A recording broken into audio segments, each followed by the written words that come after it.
শাবলুমে আদালত চত্বরে বিচারপতি নিগ্রহের ঘটনায় আসামিদের 6 মাসের জেলে পাঠালো আদালত। 2015 সালে 15 সেপ্টেম্বর সর্বভারতীয় সিআইটিইউ নেতৃত্বরা বিভিন্ন দাবি দাবা নিয়ে ভারত বন্ধের ডাক দেন।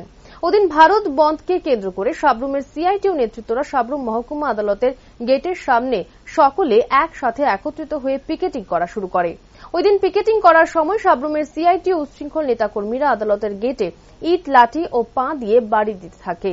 ওই সময় উত্তেজিত হয়ে বিশ্বজিৎ ঘোষ, অভিক বসাক, অভিজিৎ দে ও বিজয় দে সহ আরো বেশ কয়েকজন নেতৃত্ব আদালতের ভেতরে প্রবেশ করে প্রথমে শাবলুম মহকুমা আদালতের ইনচার্জ জুডিশিয়াল ম্যাজিস্ট্রেট সৌরভ সাহার উপর আক্রমণ করে। আদালতের ভেতরের আসবাবপত্র থেকে শুরু করে বহু মূল্যবান জিনিসপত্র ভেঙে ফেলা হয়। আর এই ঘটনাকে কেন্দ্র করে শাবলুম থানায় মামলা নেয়। শাবলুম থানা বিশ্বজিৎ ঘোষ, অভিক বসাক, অভিজিৎ দে ও বিজয় দে এই 4 জন মূল অভিযুক্তদের বিরুদ্ধে আদালত পিআরসি 71/16 মামলা গ্রহণ করে।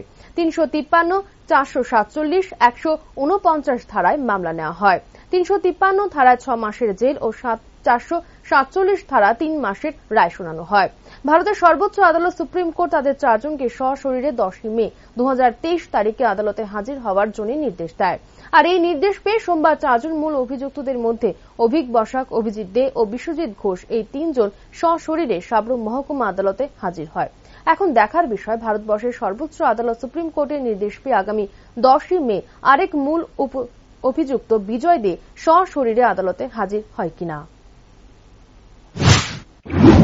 আমি প্রিয়াঙ্কা মজুমদার, শাবলুম এসডিজিএম কোর্টের অ্যাসিস্ট্যান্ট পাবলিক প্রসিকিউটর।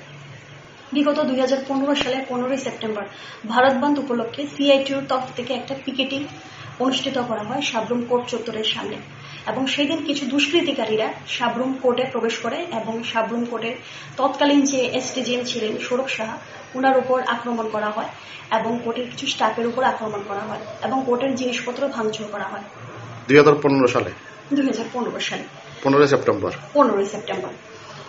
তারপর সেই কেসটা রেজিস্টার করা হয় শাবলুম থানায়। তারপর কেসটা পিআরসি 71, 16 WP আন্ডার সেকশন 353, 447, 149 আইপিসিতে রেজিস্টার করা হয় এবং তৎকালীন অফিসার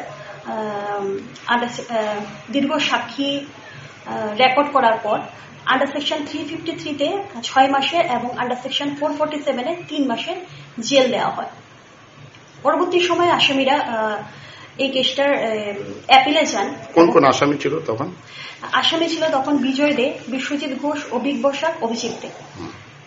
তো তারপর ওনারা রিভিশনে যান, অ্যাপিলে যান। অ্যাপিলে যাওয়ার পর সেশন কোর্টের জাজ ওই রায়টায় অব্যাহত রাখেন এবং তারপর ওনারা রিভিশনে যান, রিভিশনে হাইকোর্টে যান এবং সেখানেও সেই অর্ডারটা আপিল থাকে। তারপর ওনারা এসএলপিতে সুপ্রিম কোর্টে যান, সুপ্রিম কোর্টেও মাননীয় আদালত সেই জাজমেন্টে অব্যাহত রাখেন। আজকে 8/5/2023 আসামি 4 জনের মধ্যে বিশ্বজিৎ ঘোষ, অভিক বসাক, অভিজিৎ দে মাননীয় আদালতে উপস্থিত আছেন এবং বিজয় দে আজকে আদালতে আসেননি এবং সুপ্রিম কোর্টের অর্ডার অনুযায়ী 10/5/2023-এর মধ্যে ওনাদেরকে আদালতে উপস্থিত থাকার জন্য অর্ডার দেওয়া হয়েছে এবং সেই অনুযায়ী বিশ্বজিৎ ঘোষ, অভিক বসাক এবং অভিজিৎ দে ওনারা আজকে আদালতে উপস্থিত আছেন।